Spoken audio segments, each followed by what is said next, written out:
Halo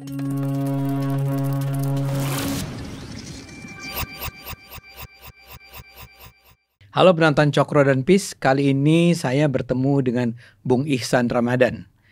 Anak muda ini adalah seorang lulusan dari pesantren selama 6 tahun dan kami undang ke sini memang untuk bicara tentang pesantren. Jadi kami di Cokro dan Peace memang sangat peduli pada pesantren dan kami sangat prihatin dengan berita-berita tentang misalnya maraknya kekerasan di pesantren yang menurut kami memang kita harus bersama-sama menanganinya. Jadi kita ngobrol dengan Bung Ihsan. Halo. Halo. Apa kabar? Alhamdulillah kabar baik. Ya, jadi kita ini akan bicara tentang pengalaman Anda ya. Betul. Anda 6 tahun kan? Ya, di betul, sebuah pesantren di daerah Tangerang. Daerah Tangerang. Betul. Kita nggak perlu sebut namanya ya. Baik. Tapi saya ingin agar Anda bisa share nih ya. Saya tidak mengatakan bahwa Anda adalah korban kekerasan. Iya. Tapi justru karena Anda datang dari sebuah pesantren yang semua normal, biasa-biasa. Jadi tidak menimbulkan masalah. Tapi saya ingin tahu sebetulnya hidup di pesantren itu seperti apa? Oke, sebelumnya mungkin saya pesantren itu selama 6 tahun di daerah Tangerang. Hidup di dalam pesantren itu apa yang saya alami, pengalaman saya itu kekeluargaan yang sangat besar. Ya. Saya punya sahabat, saya punya keluarga besar, bahkan keluarga kecil dan besar, karena kehidupan pesantren itu lumayan cukup besar dan pesantren saya itu juga lumayan cukup besar. Kira-kira berapa muridnya itu? Itu satu angkatannya aja bisa 150. 150? Satu angkatan. Iya. Iya. Itu laki dan perempuan? Betul. Tinggal di satu tempat? Betul. Tinggal di satu tempat dalam satu pesantren dan berbeda asrama laki-laki dan berbeda perempuan. Asrama. Itu Senin sampai Minggu atau Senin sampai Sabtu terus pulang ke rumah dulu atau enggak? Oh, kalau di pesantren saya itu kita itu ada asrama dan kita madrasah dan kita bisa dibilang nginep di pesantren tersebut. Selama 1 minggu penuh? Full. Selama berapa bulan jadi kalau paling dalam 1 tahun itu kita bisa pulang itu 2 kali. Hanya 2 kali? Betul. Selama berapa lama? Kalau pulang itu selama paling lama itu 2 minggu. 2 minggu balik lagi terus? Balik lagi. Selama 6 tahun Anda jalani itu? Selama 6 tahun. Yang menyebabkan Anda bersekolah di pesantren itu siapa? Orang tua, Anda sendiri atau bagaimana? Yang menyebabkan saya pesantren itu karena kemauan saya sendiri. Mungkin bisa cerita sedikit dari awalnya. Kemauan saya pesantren itu dari kelas 4 SD. Oke. Saya pernah ke salah satu pesantren di daerah Serang. Saya ke sana untuk ngejenguk saudara saya. Saya melihat suasana di sana sepertinya ramai. Kok senang gitu, bahagia dengan banyak teman. Iya. Saya suka hal tersebut soalnya. Anda saya suka hal ya? tersebut. Saya suka keramaian. Saya suka mempunyai banyak teman. Ya. Jadi pada akhirnya setelah balik dari pesantren tersebut, saya balik ke rumah bilang ke orang tua saya kalau saya tuh ingin menjadi santri di pondok pesantren. Oke. Jadi bukan karena alasan agama atau apa? Tidak. Enggak ya? Tidak. Emang awalnya dikarenakan dari diri saya sendiri. Ya. Belum. Mungkin yang namanya anak SD belum tahu agama itu apa. Iya. Belum tahu agama itu apa. Pada akhirnya saya mau pesantren karena betul tadi Bang Ade bilang bukan karena agama, tapi karena keramaian dan banyak teman di pesantren. Karena saya belum mengerti agama di waktu SD. Jadi Anda masuk pesantren sejak 1 SMP? Betul. Sampai 3 SMA. Oke, lulus baru kuliah gitu. Kira-kira gitu. Oke, jadi ini menarik ya. Anda adalah orang yang dengan bukan saja sukarela bahkan berinisiatif untuk masuk pesantren. Nah, tentu ada banyak hal yang bisa kita bicara tentang pesantren. Tapi kira-kira gini, itu artinya pola belajar itu dari pagi sampai siang. Bisa nggak diceritakan tuh jadwal Anda bersekolah dari Senin sampai Minggu itu? Oke, dari hari Senin sampai hari Sabtu kita itu full dari pagi sampai siang itu sekolah. Siang tuh jam? Sampai zuhur. Sampai zuhur. Setelah sekolah kita jam. Ini artinya sekolah tuh sekolah pelajaran umum. Iya, pembelajaran umum. Tapi pembelajaran umum tersebut ada diselipin pembelajaran agama juga. Oh gitu. Iya, ada pembelajaran agama kayak kitab-kitab yang lainnya, kitab-kitab agama dan lainnya. Jadi nggak full dalam satu hari itu kita belajar umum nggak? Iya. Ada pembelajaran agama. Sampai juga. Zuhur. Sampai zuhur kita jamaah zuhur. Setelah itu makan siang, balik ke asrama makan siang. Setelah makan siang kita tidur siang. Oh, tidur siang. Tidur siang. Iya, kita ada tidur siang ya. Setelah itu dibangunin jam 3 sore. Kita dibangunin jam 3 sore untuk persiapan jamaah asar di masjid.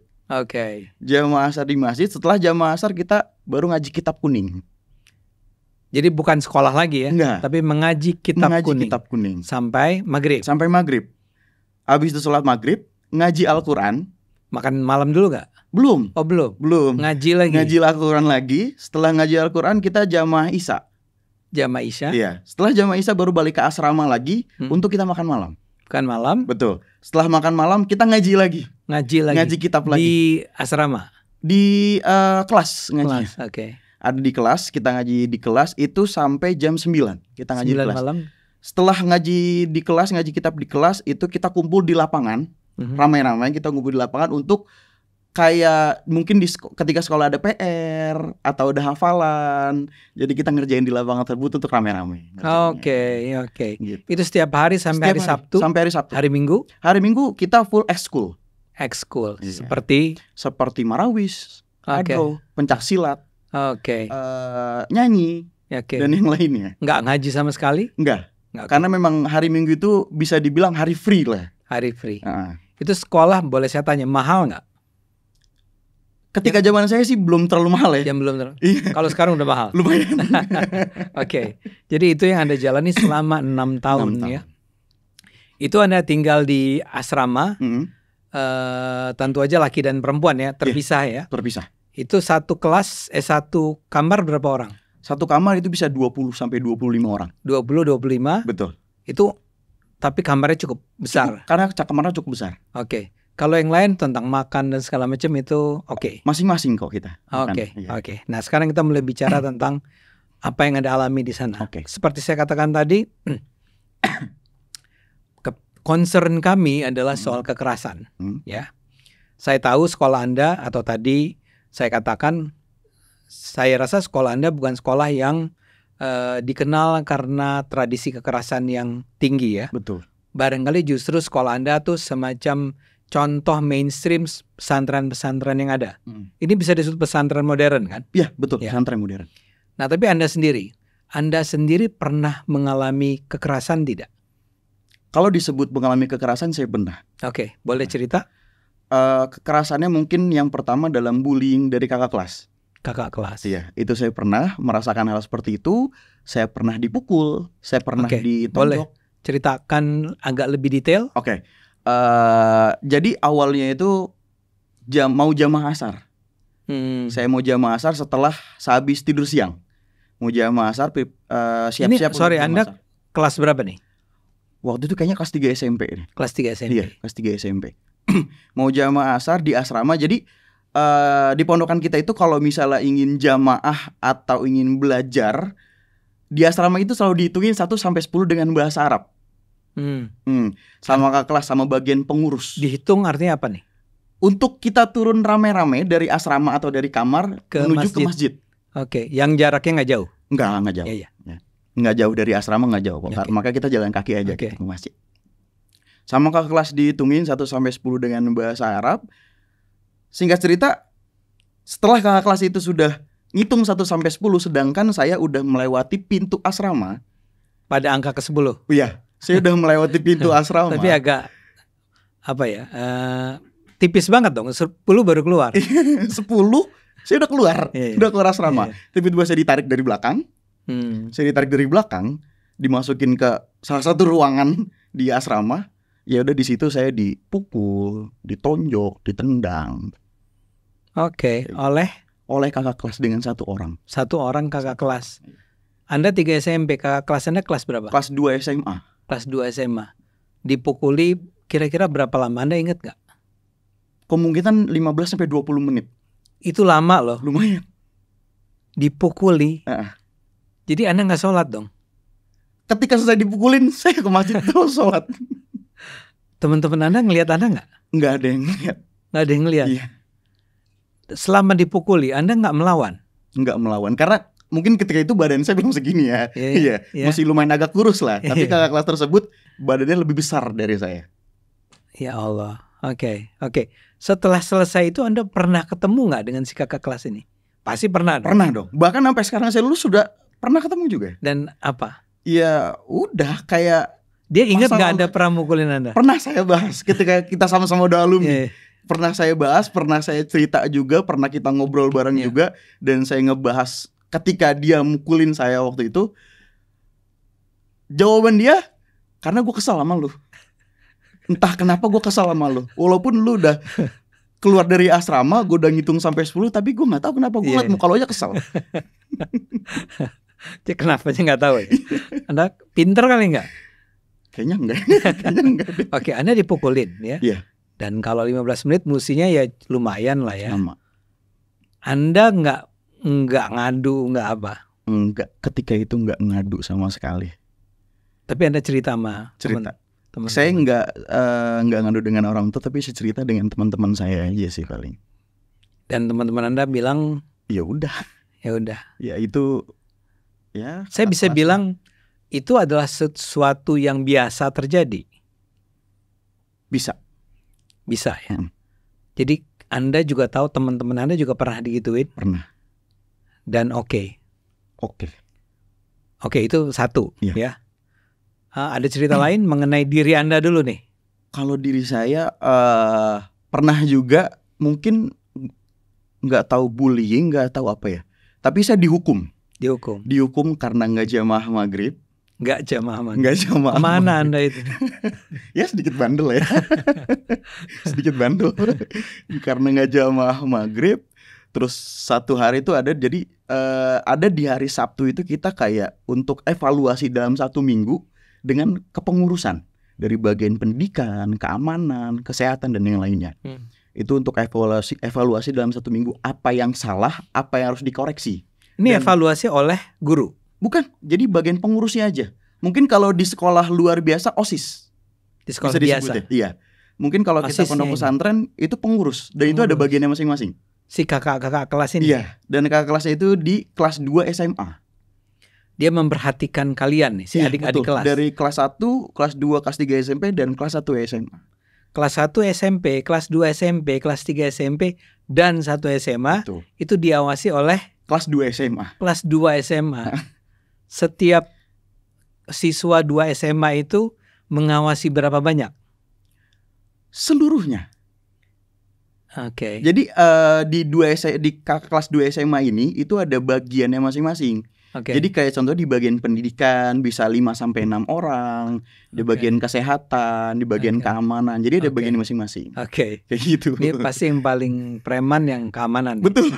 Betul itu. Kembali ke cerita Anda tadi. Kembali ke cerita. Jadi di hari Sabtu itu ada kayak kita evaluasi dalam 1 minggu, dan ada sisi kalau misalnya udah yang paling kita takutin sebagai adik kelas ya, kalau udah bagian hukuman nih.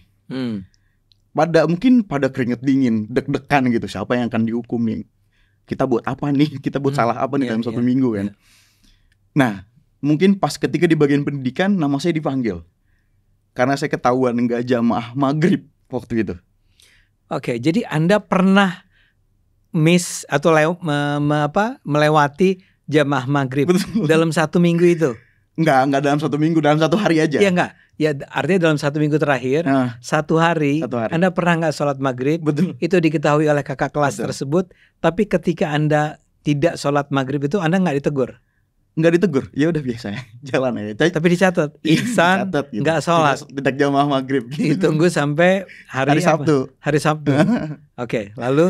Lalu di situ saya dihukum, mungkin kaki saya sampai dipukul pakai gagang sapu. Bahkan gagang sapu tersebut sampai patah karena kaki saya. Anda kuat sekali kakinya. Ya mungkin. Dipukul pakai gagang sapu, gagang sapunya patah. Terus saya disuruh ruku. Ya mungkin ada kelas kita nurut aja kali ya. Suruh ruku. Ini 3 SMP juga nih? Iya 3 SMP. Disuruh ruku, tiba-tiba badan belakang saya itu dipukul pakai balok. Pakai balok? Balok. Kayu balok. Oleh si kakak kelas tersebut. Tapi mungkin apa yang saya rasa sih nggak terlalu kenceng sih. Soalnya ketika beberapa hari kemudian ada waktu jenguk, saya ngecek ke dokter nggak ada cedera sama sekali. Ya alhamdulillah. Iya alhamdulillah. Nggak ada cedera sama sekali sih. Aman-aman aja jadinya. Tapi Anda mengadukan itu ke orang tua Anda? Saya ngomong ke orang tua. Tapi ya karena nggak cedera ya juga nggak apa-apa ya. Jadi itu adalah dua bentuk kekerasan yang Anda hadapi langsung. Kalau dibentak-bentak begitu udah biasa. Ya bentak ya mungkin ya biasa aja sih itu ya dengan bentak. Tapi bentaknya kita pakai bahasa Arab sih, jadi agak gimana gitu kan. Gimana tuh nggak ngerti. Ngerti, tapi kayak bukan bentak dalam bahasa Indonesia yang kasar gitu ya. Anjing lo gitu, nggak ada ya. Nggak ada. Nggak, itu artinya apa? Anda kalau mau ke kelas mereka awasi. Mereka apa sih awasi? Jadi kalau Anda agak nggak sopan bisa dimarahin tuh. Bisa. Oke. Nah itu adalah apa yang Anda alami ya. Betul. Sekarang pernahkah guru Anda, guru yang melakukannya? Guru pernah, tapi saya tidak mengalami. Oke. Diri saya sendiri Alhamdulillah enggak ya? Alhamdulillah. Gimana, Diri saya sendiri tidak mengalami. Saya mungkin melihat dari beberapa orang saja, bahkan teman saya sendiri juga, mereka digampar sama guru. Digampar oleh guru. Iya, mereka juga. Apa yang saya lihat sih, menurut saya kasar itu ya dipukul dengan gagang sapu sih. Kayaknya mereka punya banyak sapu ya. Bisa jadi. Nah, jadi misalnya saja digampar dulu nih. Digampar tuh kenapa?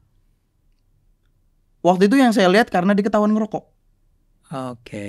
Ketahuan ngerokok, ada juga yang dipukul gagang sapu tersebut itu karena ketahuan bawa handphone.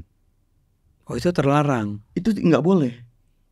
Mungkin ada kali ya beberapa pondok pesantren yang boleh, tapi emang kalau di pondok pesantren saya itu yang saya alami nggak boleh ngerokok, nggak boleh bawa gadget. Itu nggak boleh. Jadi digampar, dipukul dengan gagang sapu karena merokok, karena bawa handphone.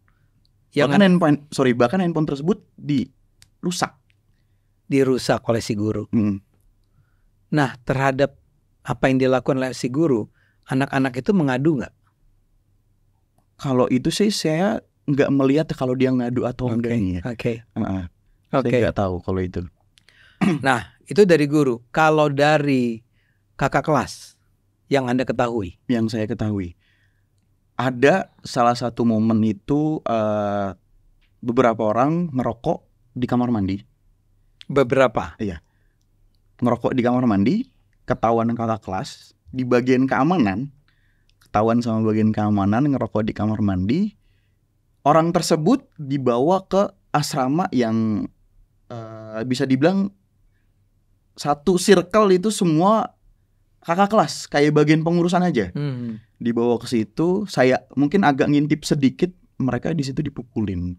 Dipukulin oleh kakak-kakak kelas. Yang saya lihat sih 3 orang, tapi nggak tahu ada berapa orang di situ. Yang memukul ya. Yang memukul 1 orang. Yang memukul 3. Yang memukul 3, yang dipukul? Yang dipukul itu 2 kalau nggak salah ya. Iya 2. Iya. Dipukul, ditendang, gitu. Dipukul. Seperti yang Anda alami. Mungkin lebih parah dia. Mungkin lebih parah. Iya. Anda masih ingat nggak lebih parahnya itu seperti apa misalnya? Kalau dibilang ingat atau enggaknya saya enggak. Soalnya saya ngintip dan kamar itu gelap, dimatiin lampunya. Bener-bener udah kayak di sidang. Cuman Anda mendengar bak-buk gitu ya? Gedebak-gedebuk kayak udah. Oke. Nah, tapi selama Anda berada di sana, pernah Anda mendengar kasus yang serius nggak? Selama 6 tahun saya di situ tidak ada sih. Kasus yang benar-benar serius, yang sampai bahkan masuk rumah sakit atau meninggal nggak ada. Tapi ada satu hal yang teman saya rasakan sih. Gimana? Boleh di-share? Jadi waktu itu teman saya sakit. Teman saya sakit. Lumayan lama dia sakit sampai sebulan lebih. Terus sampai sakit 1 bulan lebih. Itu pasti sakit serius dong. Betul. Lalu dibawa ke rumah sakit. Betul. Oke. Itu di dekat pesantren. Iya. Oke. Sakit sebulan lebih. Setelah itu dia nggak mau pulang karena sama Ustadz ditawarin mau pulang dulu atau enggak. Ternyata emang teman saya nggak mau. Padahal orang tua juga udah jemput. Tapi teman saya nggak mau. Tetap mau di pondok aja katanya. Ya udah diurusin di pondok, tidur di UKS, diurusin dengan pengurus bagian kesehatan.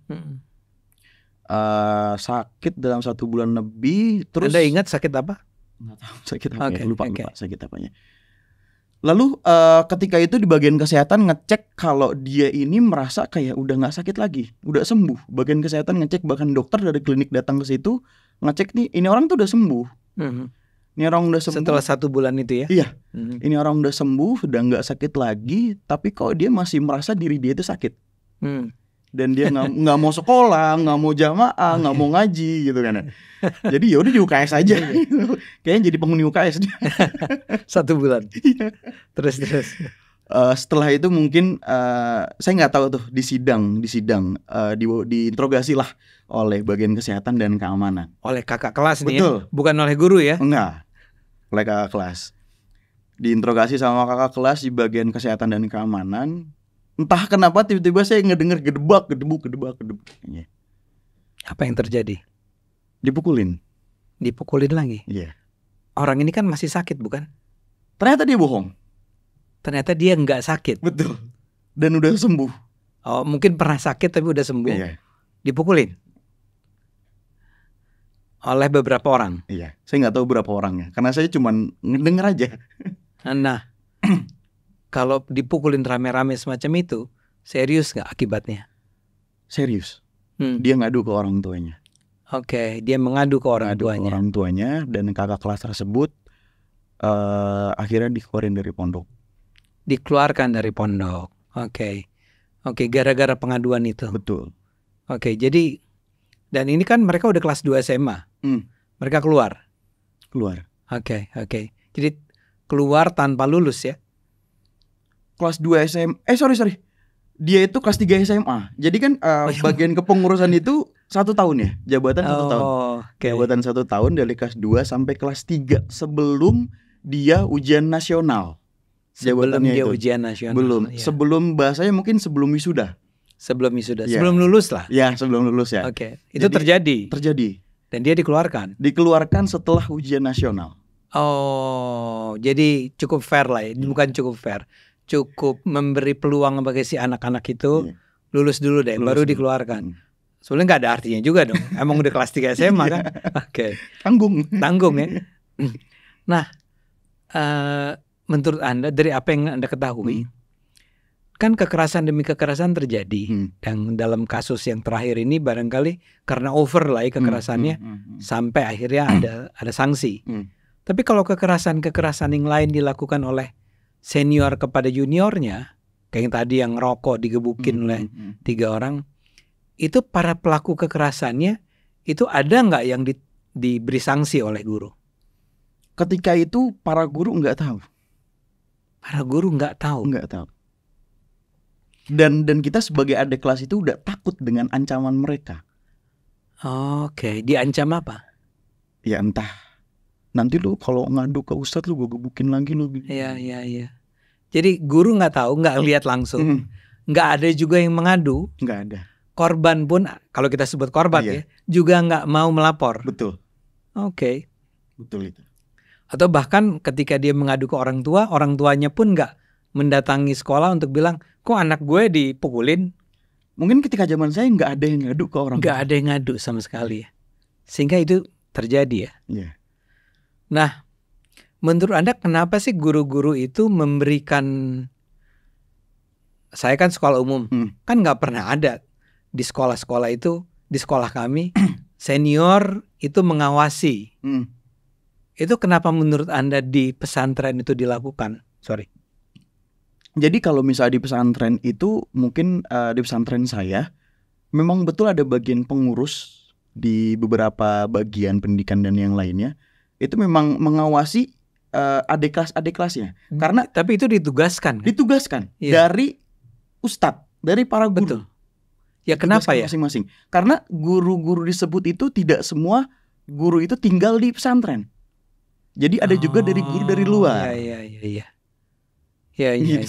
Oke. Paling guru yang tinggal di pesantren kayak cuman 4-5 orang. Jadi nggak semua 5 orang tersebut, ustadz atau ustazah tersebut itu nggak bisa ngontrol dengan ratusan santri. Dan kalaupun ada terjadi sesuatu, toh juga tidak sampai pengetahuan ini, informasinya. Betul. Jadi justru para pengajar itu berharap bahwa si kakak-kakak kelas inilah yang akan ikut mendidik anak-anak ini. Berharap tersebut. Berharap ya. Nah, dalam hal ini, Anda kan cerita tuh, itu terjadi ya. menurut Anda kenapa kekerasan itu terjadi di pesantren? Jadi satu ketika saya pernah nanya dengan kakak kelas ketika saya masih pondok, kenapa sih Kak di pondok ini kita ada yang namanya kekerasan, bully? Anda nanya? Iya, saya nanya dengan kakak kelas ketika itu. Saya lupa di kelas berapa gitu saya nanya.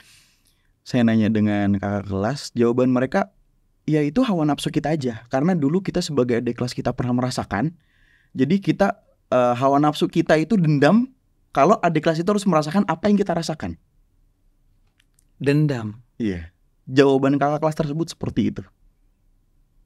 Jadi seperti tradisi kali ya? Bisa dibilang. Ya harus dong kekerasan gitu ya. Iya. Kenapa lo harus menolak ini? Iya, kalau kata dia mah biar lu gak lembek lah. Biar lu gak lembek lah ya. Oke. Nggak, saya ketawa begini karena gini. Kalau polisi harus begitu, saya ngerti lah. Mana ada polisi lembek, ya. Kalau tentara kali ya melakukan itu kepada juniornya, you have to fight gitu kan? Yes. Tapi ini kan pesantren, kenapa harus dipukul? Nggak bisa ya dengan cara lain. Misal orang merokok ya salah lah ya. Tapi kan bisa dengan, saya nggak tahu dengan hukuman lain, apakah apa dalam bayangan Anda? Ya kalau hukuman lain sih ada, kayak contohnya push up. Nah iya, misalnya aja. Push up. Tapi kenapa harus dengan dipukul pakai kayu? Kenapa harus ditampar, ditarik ke sebuah ruangan terus dipukulin? Ya itu apa kok saya jadi marah ya? Apa yang dia bilang itu dendam gue terhadap adik kelas dan apa yang pernah gue alami. Jawaban kakak kelas tersebut seperti itu. San, ketika Anda kelas 2 SMA, Anda kan jadi senior. Betul. Anda melakukannya nggak kepada junior? Karena saya di bagian bahasa. Ini kekerasan nggak bisa. Ya tapi kalau Anda mau memanfaatkan your power gitu loh, menyalahgunakan kekuasaan bisa dong. Bisa dengan otoritas tersebut. Tapi kenapa Anda nggak melakukannya? Ya karena memang saya nggak punya rasa dendam dengan hawa nafsu tersebut. Untuk apa gitu loh? Adik kelas merasakan apa yang saya rasakan. Ya. Karena ya gambaran saya itu salah. Anda sendiri merasa ketika itu salah. Makanya Anda bertanya, kenapa sih harus ada kekerasan? Iya. Oke. Sebetulnya kalau dalam pandangan Anda, ini mungkin pertanyaan terakhir ya. Apa yang menurut Anda, ini kan nggak cuma pesantren Anda. Ya, pesantren Anda barangkali sebetulnya ya sebetulnya menyedihkan sih. Kalau saya di sana, saya keluar. Enak aja. Ada sih beberapa yang keluar ya. Ada yang keluar ya? Ada yang nggak betah mungkin. Ya entah nggak betahnya memang dalam dunia pesantren. Gue ketemunya lu lagi. Iya bisa juga. Bosen kan, ya. 6 tahun. Iya. Nggak, tapi apa saran Anda agar hal ini, kan Anda bilang ini salah, jangan terjadi di pesantren-pesantren yang ada di Indonesia. Dan jangan sampai terjadi lagi. Kita mendengar baru beberapa hari yang lalu ada santri yang tewas, meninggal di salah satu pesantren di entah Jawa Tengah atau mana ya. Ya mungkin memang itu tradisi yang sangat salah. Salah ya? Banget. Salah banget. Karena di dalam pendidikan itu, mau di pesantren, mau di sekolah luar, atau bahkan dimanapun dalam dunia pendidikan, kekerasan itu salah. Sangat salah. Setuju. Bukan mungkin yang tadi Bang Ade bilang kalau tentara, polisi itu oke. Tapi kalau dalam dunia pendidikan itu salah. Dan itu harus di stop, harus diberhentikan. Karena yang paling bisa menstopnya siapa? Ustadz yang ada di dalam atau guru yang ada di dalam. Ya. Setuju. Ya, kita mudah-mudahan suara Ihsan ini didengar ya oleh penonton, oleh kalau Anda adalah pengelola pesantren atau bisa punya pengaruh terhadap pesantren. Ya, we have to stop this. Dan saya sebagai muslim merasa malu bahwa lembaga pendidikan Islam itu terus diwarnai lah,